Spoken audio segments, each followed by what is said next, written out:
Hey guys, welcome back to my new blog. तो friend, अभी यहाँ पे मॉर्निंग का बज चुका है 5:30 और मैं यहाँ पे बना रही हूँ मॉर्निंग का खाना। तो यहाँ पे मैं सब्जी बना रही हूँ आलू गोभी और मटर की। तो मैंने मसाले और सब्जी को अच्छे तरीके से फ्राई कर लिया था और मतलब मटर और मसाले को अलग फ्राई किया था। उसके बाद उसमें मटर डाल के थोड़ी देर पकाया और इस साइड आलू और गोभी को अलग फ्राई करके फिर इसी कढ़ाई में मैंने पलट दिया है। पानी रख दिया है, जितना मुझे ग्रेवी चाहिए उतना मैंने पानी लगा दिया है सब्जी में और सब्जी को ढक दिया है। और दूसरी साइड फिर सेम कढ़ाई में ही उसी कढ़ाई में मैंने यहाँ पे सरसों का तेल लिया है और यहाँ पे जीरा डाल दिया है और थोड़ी सी अजवाइन डाल दी है। मुझे यहाँ पे मुझे दाल वाली कचौड़ी बनानी है, तो इसके लिए मुझे दाल फ्राई करना है।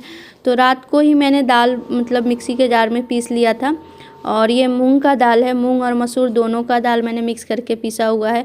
तो यहाँ पे जीरा और अजवाइन हो गए थे, तो मैंने थोड़ी सी तेल में ही हल्दी डाल दिया है। तो अब यहाँ पे जो दाल मैंने पीसा है ना, तो उसको पलट दिया है, इसको अच्छी तरह से भूनेंगे। और रात को ही जब मैं दाल पीस रही थी ना, तो उसी टाइम मैंने दाल में हरी मिर्ची डाल दी थी और लहसुन डाल दिया था। इससे जो होता है ना, टेस्ट जो है ना दाल का वो थोड़ा सा अच्छा आता है, चटपटी सी कचौड़ी बनती है। और यहाँ पे फिर नमक डाल के बहुत मतलब 10 से 15 मिनट तक इसको भूना था, जब तक दाल जो है ना एकदम कच्ची दाल है। तो इसको भूनना पड़ता है, मतलब जितना भूनिएगा ना तो इसमें से एक सौंधी सी खुशबू आने लगती है, तो समझ जाइए कि दाल भून चुका है और थोड़ा कलर भी चेंज हो जाता है। तो दाल को भून लिया था और इधर मेरी सब्ज़ी थोड़ी सी रह गई थी पकने के लिए, तो इसको फिर मैंने ना दूसरी साइड कर दिया था। और दाल और मतलब इसी बीच में मैं आटा भी लगा ली थी। तो अभी दाल को क्या करेंगे ना कि एक थाली में पलट लेंगे, दूसरी थाली में, और फिर इसी कढ़ाई में मैं पूड़ी बनाऊंगी। पूड़ी या कचौड़ी बोल लीजिए, जो भी बोल लीजिए। तो बस मैं यहाँ पे सरसों के तेल में बना रही हूँ, क्योंकि जो कचौड़ी होती है ना वो सरसों के तेल में बहुत अच्छी बनती है। दाल वाली पूड़ी ना कभी आप लोग ना सरसों के तेल में बना के देखिएगा, बहुत अच्छी लगती है। और बस यहाँ पे सब्ज़ी थोड़ी थोड़ी सी रह गई थी पकने के लिए, तो सब्ज़ी को दूसरी साइड छोटी वाली जो गैस होती है ना चूल्हा, उस पर रख दिया है। बर्नल मतलब छोटा साइज, एक बड़ा साइज एक छोटा दिया रहता है, तो इसको छोटे वाले पे रख दिया है और कम कर दिया है। और इस साइड फिर मैं बनाने लग गई हूँ कचौड़ी। तो यहाँ पे पहले आटा का लोइया लिया, फिर उसके अंदर दाल भर के और यहाँ पे बेल रही हूँ। और अभी मैंने पहले ना एकदम छोटी सी डाली है कि इसको चिड़िया उड़िया को मैं डाल दूँगी, गाय वाई को। और यहाँ पे फिर मैंने कचौड़ी डाल के मैं यहाँ पे निकाल रही हूँ। देखिए बिल्कुल लग रहा है कि सरसों के तेल में बनी हुई है, क्योंकि सरसों का तेल जब ओरिजिनल रहता है ना तो उतना स्मेल भी नहीं आती है। ये है ना शुद्ध सरसों का तेल है। मैं मशीन में से जहाँ पे सरसों का तेल मतलब मशीन से निकाला जाता है ना सरसों के दाने से, वहीं से मैं लेके आती हूँ। तो यहाँ पे देखिए मैं एक तरफ ना कचौड़ी भी बना रही थी और एक तरफ फिर रोटी बना रही थी, क्योंकि मेरे हस्बैंड जी वो है ना वो कचौड़ी वगैरह नहीं खाना पसंद करते हैं उतना तेल की चीज़ें, तो इसलिए उनके लिए रोटी बना रही हूँ। और रात में बनाया था मैंने पनीर मटर की सब्ज़ी, तो अभी सत्यम को वही दे रही हूँ कचौड़ी के साथ खाने के लिए। वो खा के फिर खाना खा लेगा, तब तक मैं अपना यहाँ पे रोटी वोटी बना के फिर उसको तैयार करूँगी। और अभी देखिए मैंने कचौड़ी भी बना ली है और रोटी भी बना ली है, मतलब दाल वाली पूड़ी भी बोल सकते हैं इसको। और यहाँ पे बस अभी हस्बैंड जी का भी लंच पैक करूँगी और सत्यम का भी पैक करूँगी। पहले हस्बैंड जी के मतलब टिफ़िन में रोटी भी डाला है और फिर यहाँ पे साथ ही साथ मैंने कचौड़ी भी डाल दिया है, क्योंकि किसी और का भी खाना साथ में जा रहा है, तो इसलिए रोटी और कचौड़ी दोनों मैंने डाल दिया है। और फिर सत्यम का टिफ़िन भी पैक कर दिया और इनका टिफ़िन भी पैक कर दिया। जो बच गया है उसको हॉटकेस में डाल के बंद कर दिया है। किचन थोड़ा सा साफ़ कर दिया है। और उसके बाद यहाँ पे देखिए आ गई थी सत्यम को तैयारी करने, और यहाँ पे हस्बैंड जी है वो अपना नाश्ता कर रहे हैं और तब तक मैं यहाँ पे ना इसको तैयारी कर दे रही हूँ। और मेरी बेटी को देखिए, ये भी उठ चुकी है, ये अभी जस्ट सो के उठी है, तो इसलिए इसका ना बाल एकदम बिखरा हुआ है। और यहाँ पे हस्बैंड जी नाश्ता कर लिए हैं और उसके बाद अपना पानी वानी पी रहे हैं, दवा उवा लेंगे अपना। और मैं यहाँ पे सत्यम को तैयार कर रही हूँ, ड्रेस वगैरह पहना दिया है, बस उसको थोड़ा सा क्रीम पाउडर कर देती हूँ। और फिर इसके बाद ना इसका जो बुक है वो रात को मैं नहीं रख पाई थी, तो अभी जो इसका बुक है ना वो सब मैं अभी रखूँगी। जैसे रात में कर लो ना तो थोड़ा सा सुबह का एक काम कम हो जाता है, लेकिन शायद कभी ऐसा होता नहीं कि रात में नहीं रख पाती हूँ, तो फिर ये भी एक झंझट रहता है। तो यहाँ पे अभी इसकी डायरी में से चेक करके और रूटीन के हिसाब से इसकी फिर सारी बुक मैं यहाँ पे रख दूँगी।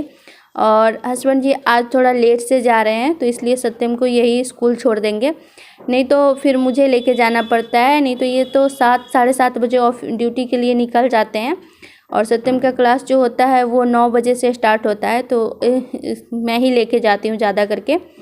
और आज यही जा रहे हैं छोड़ने, क्योंकि इनकी गाड़ी हो गई है ख़राब, तो इसलिए ये लेट से जा रहे हैं साइड में। और यहाँ पे बस सत्यम रेडी हो गया है और इसके जो भी है सब मैंने रख के और उसको भेज दिया है। और यहाँ पे फिर चाय बनाई अपने लिए और सुकून से चाय बैठ के पिया। उसके बाद फिर से लग गई बेड वगैरह ठीक करने पर, क्योंकि बेड भी बहुत ज़्यादा फैल जाता है ठंडियों में। गर्मी में उतना नहीं फैलता है, लेकिन ठंडी में ना बहुत ज़्यादा बिस्तर फैल जाता है, रजाई कंबल सब रहता है, तो बहुत ज़्यादा फैला फैला सा लगता है। यहाँ पे पहले नीचे एक गरम वाला बेडशीट बिछा दिया है, उसके बाद ये ऊपर से डाल दिया एक बेडशीट और, क्योंकि बच्चे जो क्या है ना दिन भर कुछ न कुछ लेके खाते ही रहते हैं, तो इस पर गिर जाता है। तो वो फिर मतलब चाहे जितना भी बच्चों को मना करो ना, तो बच्चे मानते नहीं हैं। तो रात में जब सोने के टाइम क्या करती हूँ कि ऊपर वाला बेडशीट हटा देती हूँ और नीचे वाला ऐसे ही बिछा रहता है। तो अभी यहाँ पे देखिए बेड वगैरह ठीक कर दिया। और ये 2 पार्सल आए हुए थे, तो इसके अंदर दोनों के अंदर ना गर्म पानी का जो बोतल मतलब मग जो आता है जग, वही है। तो इसकी कार्टून जो है ना वो मैं फेंकती नहीं ऊपर का। कोई भी पार्सल आता है अगर उसका कार्टून अच्छा मुझे लगता है ना, तो उसको किसी न किसी चीज़ के लिए मैं यूज कर लेती हूँ। तो यहाँ पर देखिए अभी जो ये कार्टून था ना, तो इसको आधे पर से मैंने काट दिया है। और अभी इसके किनारे किनारे जो कार्टून कलर की टेप आती है कार्टून में चिपकाने वाली, वही टेप में चिपका के इसके किनारे पर ना कोई सामान रखने के लिए मैं बना लेती हूँ। तो अभी यहाँ पे मशीन पर जितना भी मेरा सिलाई का सामान सब बिखरा हुआ है ना, तो वो सारे इसी में मैं समेट के रख लूँगी। तो मशीन जो है ना वो थोड़ी खाली खाली सी लगेगी, ऐसे देखने में ना अच्छा लगता है। और भरा भरा मशीन बहुत ज़्यादा मतलब मुझे अजीब सा लगता रहता है, तो इसलिए मैंने इसमें रख दिया। और ये कल मैं ब्लाउज सिल रही थी, तो इसका बैक पार्ट अभी मैंने बनाया है। अभी पूरी तरह से डिज़ाइन कंप्लीट नहीं हुई है, अभी पूरा बना के फिर आप लोगों को मैं दिखाऊंगी। तो यहाँ पे देखिए सारा कुछ मैंने इसी में एडजस्ट करके रख दिया है। और फिर ये कल के कपड़े धुले हुए थे, सूखे थोड़े थोड़े से गीले हैं, तो इसको बालकनी में ही डाल दिया है कि थोड़ा सा हवा लगेगा तो सूख जाएगा। और यहाँ पे सारे जो कपड़े थे फैला दिया है मैंने। और फिर आ गई किचन में। थोड़ा बहुत सुबह समेटा था, लेकिन अभी बाकी अच्छे तरीके से नहीं समेटा था। तो अभी यहाँ पे बर्तन सब जो है ना सब्जी उब्जी वाला सब बर्तन मैंने खाली करके सिंक में डाला है। और उसके बाद यहाँ पे जो गैस है वो गीला कपड़ा करके पूरा जो गैस है वो गैस में साफ़ करूँगी, चूल्हा उला। और उसके बाद ना फिर मैं नीचे आ गई थी। नीचे जो है ना यहाँ पे भी मतलब कभी कभी होता है ना 1-2 दिन पर डब्बा हटा के पूरे पीछे से झाड़ू में लगाती हूँ। तो आज वही किया है कि पूरे डब्बा बाहर निकाल के फिर पूरा पीछे से मैंने झाड़ू लगाया है। और फिर सारे डब्बों को फिर पोंछ के फिर अपनी जगह रख दूँगी। और ऐसे पड़ जाता है, थोड़ा थोड़ा सा धूल मिट्टी आ ही जाती है। तो बस यहाँ पे किचन में झाड़ू लगा लिया है। उसके बाद रूम में झाड़ू लगा लूँगी। रूम में लगाते हुए बालकनी साइड में निकल जाऊँगी। और आपको देखिए कपड़ा का ढेर दिख रहा है ना, बाल्टी पड़ी हुई है, बाल्टी के बगल में उतना ढेर ना कपड़ा का ही है। और देखिए कचरा कितना निकला, कचरा कम है पेपर ज़्यादा है। ये बच्चे लोग हैं ना जो कॉपी का पन्ना वगैरह फाड़ फाड़ के ऐसे ही खेलते रहते हैं, चाहे जितना भी मना करो, तो वही ज़्यादा निकलता है बच्चों वाला। घर में से कचरा कम निकलेगा, कागज़ ही ज़्यादा निकलता है बच्चों के घर में।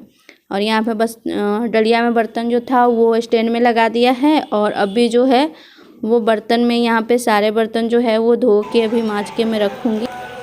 हेलो फ्रेंड, तो अभी ना दोपहर बोलूँ क्या बोलूँ कुछ समझ में नहीं आ रहा है, लेकिन दोपहर ही होगा। धूप नहीं निकली है ना, तो इस वजह से टाइम का पता भी नहीं चलता है। और यहाँ पे हो रही है बारिश। आज देखिए एक तो मौसम भी ठंडा ठंडा सा हो गया है, और आज ना यहाँ पे बारिश हो रही है। सड़क आपको गीली लग रही है ना, हल्की फुल्की सी बारिश हो रही है। और अभी टाइम हो चुका है 12:30 बज चुका है, और मेरा सारा काम ख़त्म हो गया। थोड़े बहुत कपड़े थे तो धो के इधर मैंने डाल दिया है। और आज छत पे नहीं दिया बारिश की वजह से। अब 2 दिन में ये कपड़े सूखेंगे अगर ऐसा मौसम रहा तो। और अभी यहाँ पे ठंडी नहीं पड़ रही थी, लेकिन आज ना बारिश की वजह से हल्की हल्की सी ठंडी लग रही है। तो मैंने अपना ये सूट निकाल लिया था, ये ऊनी वाला सूट है, गर्म सूट है, तो ये निकाल लिया है। सत्यम को ना छुट्टी का टाइम है, सत्यम का छुट्टी ना 1:30 बजे के लगभग होता है। तो अभी 12:30 हो रहा है। तब तक मुझे एक ब्लाउज़ सिलना है, तो जा रही हूँ उसी की सिलाई करने तब तक। और अभी दिव्यांशी को तो दूध देना है, वो दूध के लिए जिद कर रही है। स्वेटर टोपी सब खोल के फेंक दी है। सोनाबाई के घर पर ये जो चीज हुई वो पूरे गांव वालों को और अभी दूध गर्म करने के लिए आई हूँ किचन में। दिव्यांशी को दूध देना है तो उसको गर्म करके दे दूँ, उसके बाद फिर मैं आराम से बैठूँगी सिलाई करने, नहीं तो वो फिर बीच बीच में ना मुझे परेशान करने लग जाती है। तो बस यहाँ पे उसको दूध दे देती हूँ। और एक में ना 2 बर्तन में दूध है, एक में भैंस का था और एक में गाय का था। तो गाय वाला दूध गर्म करके दिव्यांशी को दी हूँ, तो वो अपना पी ली है। फिर उसके बाद मैं सत्यम को स्कूल से लाने चली गई थी, लेके आई हूँ सत्यम को। उसके बाद मैं बैठी थी सिलाई करने, क्योंकि सिलाई वाला काम ऐसा होता है ना कि मतलब बैठ जाओ ना मशीन पे, एक तो बैठने का मन नहीं करेगा सिलाई करने, और जब बैठ जाओ ना तो उठने का मन नहीं करेगा। तो इसीलिए उसको ना स्कूल से लेके आई, उसके बाद में बैठ गई थी सिलाई करने। तो यहाँ पे देखिए बैक पार्ट का जो डिज़ाइन है ना ब्लाउज का, वो मैंने कंप्लीट कर लिया है। और उसके बाद अब यहाँ पे जो आस्तीन वगैरह है, आगे का पार्ट वो सब मैंने सिलाई कर दिया है, तैयार कर लिया। और ये अभी आस्तीन में इसकी तैयार कर रही हूँ। और ये देखिए मुझे सिलते सिलते ना काफ़ी अंधेरा हो चुका था, और हेवी साइज़ का तो थोड़ा सा ना सिलने में थोड़ा सा दिक्कत होता रहता है, प्रॉब्लम आती रहती है। तो ये सब ठीक करने में ना मुझे मतलब लग गया था। अभी देखिए शाम का ना 7:30 हो चुका है, तब जाके ये ब्लाउज पूरी तरह से कंप्लीट हो गया है। अभी काज बटन इसमें करना ही है। तो उसके बाद फिर मैं लग गई थी रात का खाना बनाने की तैयारी करने। तो यहाँ पे मैं अभी बना रही हूँ खाना, तो रोटी बना रही हूँ और आलू की भुजिया बनाई थी और दूध है, तो दूध रोटी भुजिया रात का खाना हो जाएगा। और इस वीडियो ब्लॉग को यहीं पे एंड करूँगी, फिर मिलूँगी नेक्स्ट वीडियो ब्लॉग में। तब तक के लिए बाय बाय।